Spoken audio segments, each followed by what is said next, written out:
We're good to go. Let's give it up to the Snap crew. We made it. Yeah. We've arrived.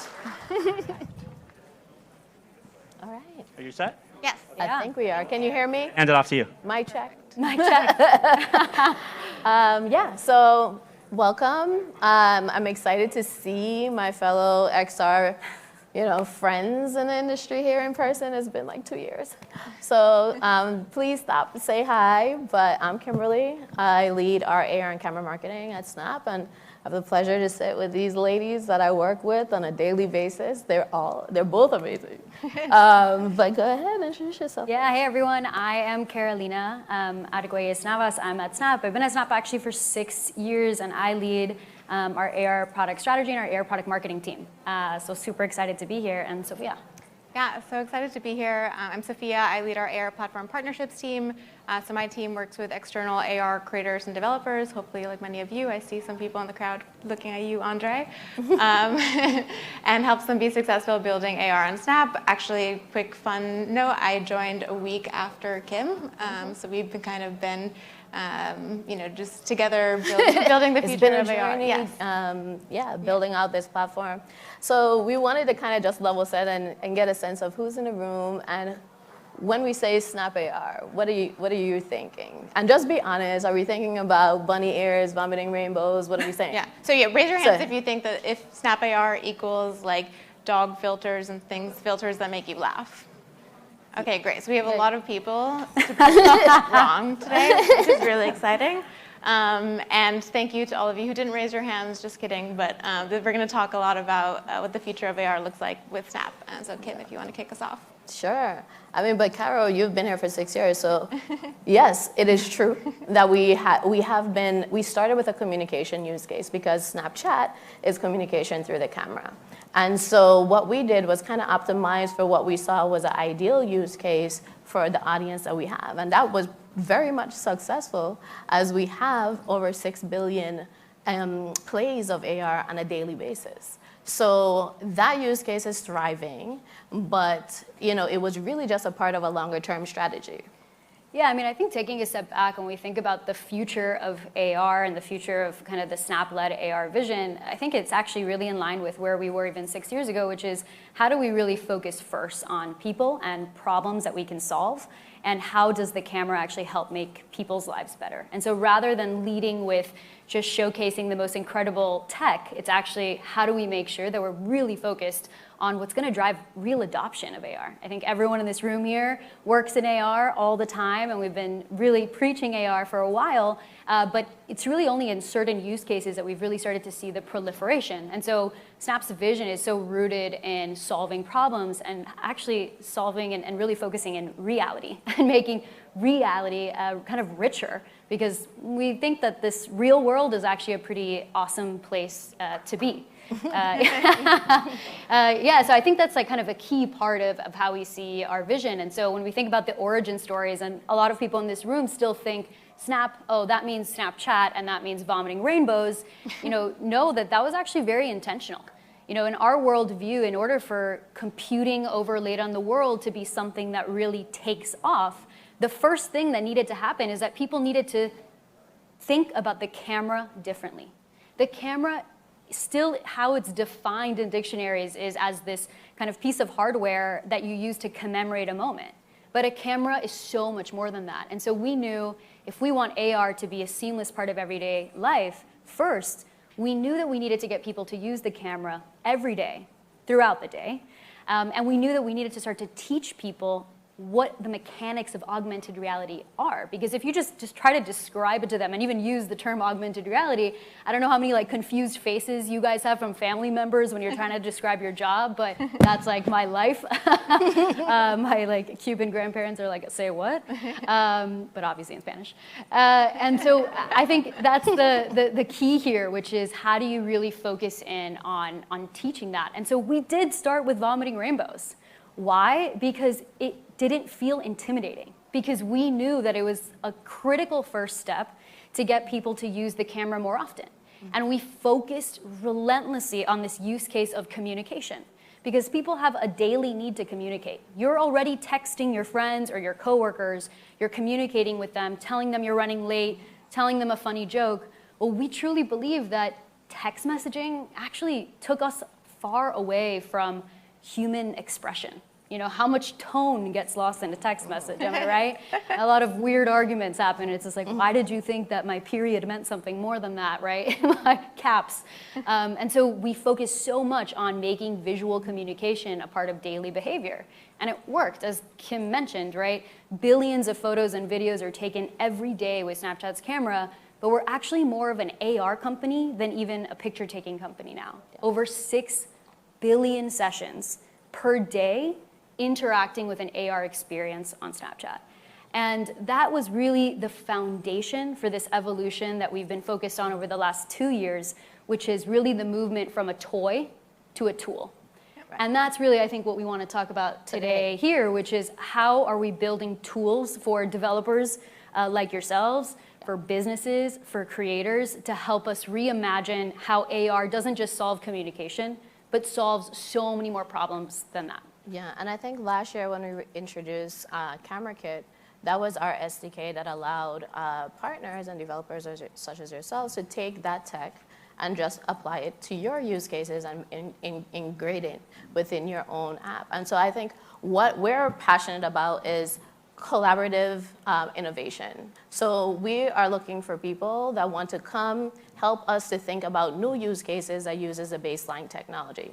So Sophia can tell you about the tech, because at the end of the day, people are like, oh, you know, Snap, lighthearted, but this is a really deep and powerful technology that our engineers have done, and we've even created opportunities to take in partners and developers' work and put it into the platform so that others can share in your innovation. Yeah. So. And so much of what Caro and Kim just discussed is actually powered by Lens Studio. And so what Lens Studio is essentially our game engine that allows you to publish augmented reality experiences to all of Snap Inc.'s products, including Snapchat, now Camera Kit, Spectacles, brought them here. Find us if you want to try out some demos if you haven't already. And it really is our vision to leverage Lens Studio and enable developers like yourself to build with Lens Studio and publish to cameras everywhere. And so I'm going to talk about a few of the technologies which we've recently released that really showcase this world of moving us out of vomiting rainbows into this connected future that we all very much have bought into and want to continue filling the world with experiences. So first I'll start off with SnapML. So SnapML we released about less than 2 years ago, and it is our machine learning platform that enables you to plug in custom machine learning models into Lens Studio. So you can build, honestly, anything. And some of the custom machine learning models that certain developers have built, everything from Ibrahim Buna, who's been developing a lens that allows you to detect in real time whether or not your skin or a cell is specifically healthy. That's just leveraging SnapML. Or Benny P. and Andrew Mendez, who built a custom machine learning model to detect what bird watching, and it's become a lens for bird watchers. It's one of my personal favorites. To leveraging some of the SnapML models that we give to you as part of Lens Studio. So we did a partnership with Signal that enables you to build lenses leveraging their machine learning model. And you can teach others how to learn sign language, which we just think is just such an incredible use of the technology. There's so many educational elements of that. We'll dig into some specific use cases beyond. And then another one of their capabilities, and definitely not to be confused with SnapML, is Scan. And Scan is our visual search platform that enables you to leverage this technology to understand exactly what's in front of you and then bring up relevant experiences for you to consume in real time. That's all available in Lens Studio. And so these are just like two of the incredible tools that are at your fingertips if you just want to start building today. Then, of course, we have connected lenses, which is our version of multiplayer augmented reality. And that allows you to connect with multiple people either in the same room or remotely through a connected lens experience. I think hopefully Aiden's in this audience. He's built Ponk, and then also recently at the AR House, which I'm sure many of you are aware of, for their Halloween hackathon, Alan built this dueling wand experience, which just kind of showcased the power of being able to connect with people in the same space while wearing AR glasses. And that's just so fundamentally incredible. And we're heavily investing in developers who are looking to build these sort of connected multiplayer AR experiences. And then, last but definitely not least, we're really investing in try-on experiences. Carol will talk more about this. But some of the technology behind what it takes to render clothing in real time, you have the VFX editor, real-time cloth simulation, 3D body mesh, 3D body tracking, 3D body segmentation. All of that I just mentioned was rolled out this entire year, which is just so incredible. And people leverage this technology, and what they see is just like, I had no idea that this could happen in real time, and Lens Studio is powering all of that. Again, not just to Snapchat, but cameras everywhere. And so with that, we'll pass it back to you. Well, I think that's what's really critical here is when we talk about Lens Studio and we even talk about lenses, which is our term for a single AR experience, people still associate Lens Studio and our platform with Snapchat. And of course, anything you build, you can distribute to our audience of 200 million daily AR users, which allows you that kind of ground to test and learn and build an audience interacting. But to take a step back, Lens Studio powers experiences not just on Snapchat, right? Of course, Kim mentioned it can now power experiences in your own app by integrating our SDK. Our Camera Kit SDK brings the entire power of Snapchat's camera and underlying AR rendering technology into your own application. And so you can now start building experiences with the tools of Lens Studio and be able to bring them into your own app. Secondly, you can also extend these experiences on desktop with Snap Camera, which can then be integrated with things like Zoom. So if many of you saw those viral experiences during the pandemic with people turning into potatoes accidentally and not being able to go back during lectures or court cases, that is actually all Snap Camera. And our incredible creators are able to distribute into this new lens. And then of course, the brand new and the latest version of distribution is, of course, our long investment over the past 5 years in hardware. We really believe that while the mobile phone is incredibly powerful today, and it is already ready and at scale because everyone has one in the palm of their hands, we're limited by exactly what we can do by just the small screen of your phone. I think that we really believe it's important that people stop looking down in their lives and start to look up. And so that for us has been such an important investment into hardware with Spectacles, which Sophia has here today. And we're not saying that these are ready for mass adoption, but what we're saying is that it's critical we start to learn what works. It is critical we start to experiment with what technology and are critical for things like wearables, which is a bit different than the mobile phone. And we need to start to understand what content works. And so that's why our strategy right now with Spectacles is to basically work with top creators and AR developers around the world to just experiment. Yep. So that when Spectacles are consumer ready or when other companies' wearables are consumer ready, Snapchat can help power them with really amazing content. Yeah. And just one quick note to add to that. I think what's really incredible about working at Snap is we like to iterate in the open. And so what we look to is to look for developers who are also iterating in the open, who are trying things, who aren't afraid to fail, and who just want to experience and build the future of AR along with us. Because ultimately, we are a tool company, we have the tools, but we really believe that you all have the brightest ideas and are going to really pave the way, and we're here to support you. When we talk about Snap AR, we're talking about not only just the tools, we're talking about programs that enable and really kind of elevate the talent. So most of my role is how do I showcase the work that is being created by these creators and these developers? How do we get that out to the consumer and get that adopted? So we have all of these discovery surfaces within the application, on social, outside of our platform that we are really working hard to ensure there's visibility on your work. And we've had creators with billions of views and consistently billions of views on a monthly basis for their work. And that's because of the different mechanisms within Snapchat, as well as the linkage within a snap code being able to be placed externally and scanned just like a QR code to access your lens. So discovery is important and is something that we are very focused on. the elevation of our creative talent is a very big focus. So we did launch the Creator Marketplace, which allows us to kind of showcase to developers that may want some expertise within lens building and being able to match make between brands and other developers. So we want you to be successful, and your success is our success. So the more that we can invest in you and your visibility on the work that you're bringing, that's our goal and mission. Yeah, totally. So let's talk about some of the things that we've done over the year. You want to start with LACMA? Yeah, I got actually a there's the example clicker here. right there. The green button, the top one. This Yeah. one? Maybe. IT help. Okay, there we go.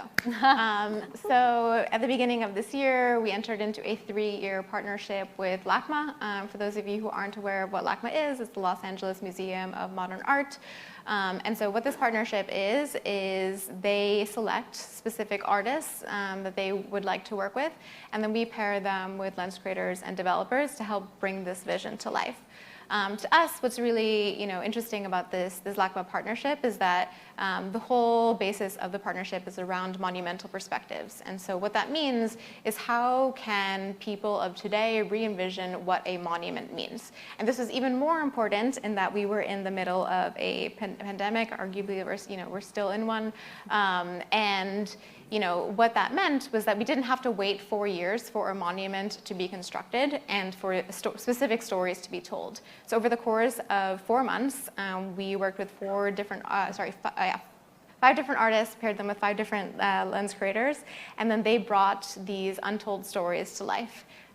There are just, the range of what the artists were trying to communicate, and then being able to showcase that in augmented reality. Not only was that this possible to be able to be discovered when you go on location, if you go to the next slide, you go onto location to specific parts of LA, but you can also experience this at home. And so this really showcased to us a really interesting way to tie travel, education, location, and also experience to these stories and also to art. And so for us, this is like a really great step in the advancement of AR beyond communication, and we'll be doing more and more things tying augmented reality and the map together. Another quick example, so Leighton McDonald built one of the first lenses on spectacles, and what he built was a gallery showcasing Black artists, and it was actually inspired by, he's inspired by NFTs. He wanted to use spectacles to be able to consume a gallery experience, again, showcasing Black artists, with the idea that in the future you may be able to buy these specific experiences. When we had talked to him, it's also about this idea of like, could it be tied to location and things like that. I think in the future we can definitely see more and more of that happening, and a lot of what was powered happened through this partnership with LACMA, of which we'll be rolling out even more coming soon. Yeah, I think this is all part of the broader kind of use case around travel and education and even entertainment, right? I think there's so much untapped potential, and we're starting to see partners really sort of bring together different components of technology that we've invested in over the last few years and help bring them to life in brand new ways. I think even Disney is another great example. Disney actually is a camera kit partner, so they've integrated Snap's AR SDK into their own application for Disney parks. And so they're really leveraging us as the AR expert and camera expert, which is pretty exciting considering it's Disney. Know a lot about things. And so now, when you visit Disney parks, you can actually go around, and in front of certain structures like Cinderella's castle, you will actually see experiences adhered straight to the surfaces, because we've also invested in things like landmarkers where you can actually do location and specific mapping in order to have AR experiences really tailored toward those specific locations or buildings. And so just another example in this entire industry opportunity of travel and education and entertainment that I think we're just kind of scratching the surface on as we, again, move from the toy to utility mindset. Yeah. And I think one of the biggest utilities that we've seen is commerce. Yeah. And I know that's your store, like in terms of commerce, one of the things that, of course, AR shopping, we have AR trial, we talked about that, but I'm gonna shout out Tom over here who helped me last weekend with my complex con activation. And what we were trying to do is trying to figure out, like, in real life, how can we evolve shopping? You know, that was a scavenger hunt that took their virtual world that they had since we were on lockdown for about 2 years. They weren't able to actually hold a conference. So they built a digital world that was accessed through the internet. And I mean, you could go there for those 2 days. What we did was take that, put it back into the actual physical location, and in order for you to collect or purchase these exclusive drops from these, you know, high-end designers, you had to go and do a scavenger hunt to find the code and then unlock the drop. And so to have one lens, this is one lens, 8 megabytes, do 12 drops in 2 days, okay? It was definitely a skill. And so Go Spooky, Tom, you know, is one of our Snap Lens Network partners. And these are the types of things where I'm like, let me go into the creator marketplace and see who has the expertise for this challenge, because it was a challenge. And it was, you know, well executed, Tom. Thank you. Appreciate you. I mean, look, yes, go Tom. Woo. We'll share videos out there. Yeah. What else do we have? Ladies, can I just jump in for a second? We are at break time. You started a little bit late, and I didn't know if you wanted to do any Q&A or make some final statements, but just wanted to give everybody a pulse on where we're at. Yeah. Okay, I was going with this. Oh, yeah, this seems to be wrong. Okay. Yeah. I don't know if you want us to keep talking. Do you want to do Q&A? Poll from the audience. It's up to you guys. Keep going. Keep going. Yeah. But we are I on think break. you have a couple days. Okay, cool. Well, we won't be offended if you leave. Yeah, we're going to kind of wrap up soon anyways, but I think we wanted to delve a little bit deeper into commerce. And I think the reason why we're so excited about commerce and shopping and digital fashion is because it really feels like there are so many problems to solve. And it's problems both for the shopper. I mean, how many in the room get frustrated when you are buying online and it doesn't fit right, and you don't actually like it and you return it, right? Returns are a huge issue, not just for shoppers, but for businesses as well. It's really affecting their bottom lines.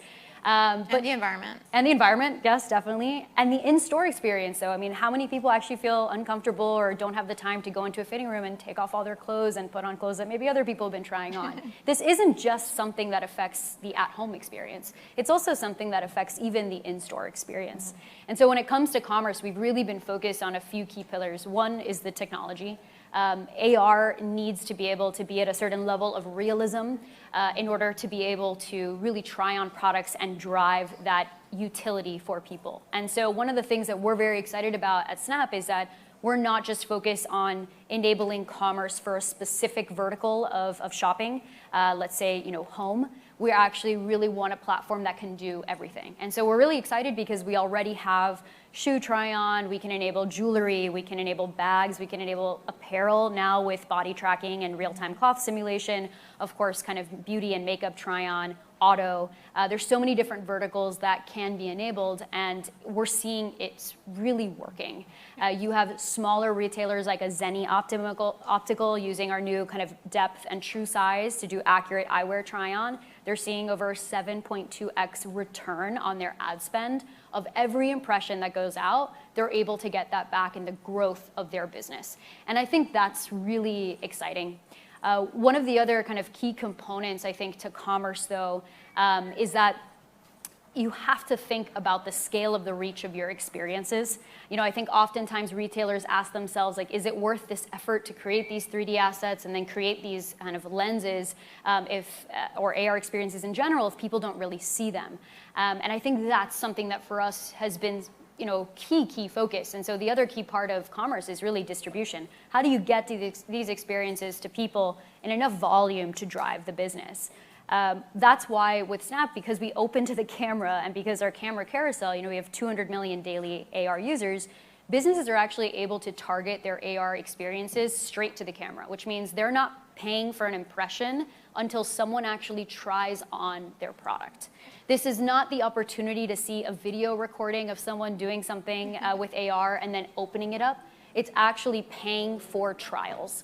And so I think when you think about the opportunity for developers and our creative partners, we're seeing incredibly high and increasing demand from brands to work with them to figure out the future of these experiences. And while you have try-on, you also have more immersive experiences. You have a brand like American Eagle, which has actually driven over $2 million in incremental sales for a portal experience where you can actually travel around the store from your living room. But they actually recently did an experience using multiplayer AR on Snapchat connected lenses, where people could actually join a store experience from halfway across the world, but they could see each other in the store. So I could actually see where my friend is in the store, and we could dress a mannequin together. And this is technology that's publicly available for anyone to create, and it's just exciting to see it take off. We do have your Farfetch example, though. So I think this kind of gives a little bit of an idea. I don't know if we can play it, though. Oh, no? Yeah.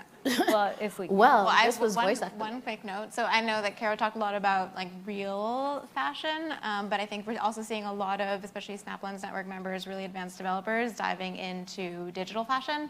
I just wanted to give a quick shout out to Artifact. Artifact is just an incredible digital brand who's been selling. They sold a virtual sneaker for $3.1 million as an NFT. They're really leaning into Snap's technology and they say it time and time again, it's just the best, and it allows them to showcase. They're selling shoes. They can, send it into SnapLens. People can understand what it is that they're buying. They've sold jackets, et cetera, et cetera. And then also another SnapLens Network member and also camera kit partner is DressX. DressX similarly is selling digital fashion and leverages their camera kit application to do so, and then is also using lenses for distribution. So I think it's just an incredible way to get invested in all sides of the coin. Well, we wouldn't hold you up anymore because that actually says 000 now. So I think we're done. We love Snap. Thank you, ladies. Thank you. Give it up for Sophia Dominguez, head of AR platform partnerships, and Carolina Arguelles. Nice to meet you. Group product marketing manager of camera business, and also Kimberlee Archer, global head of AR and camera marketing.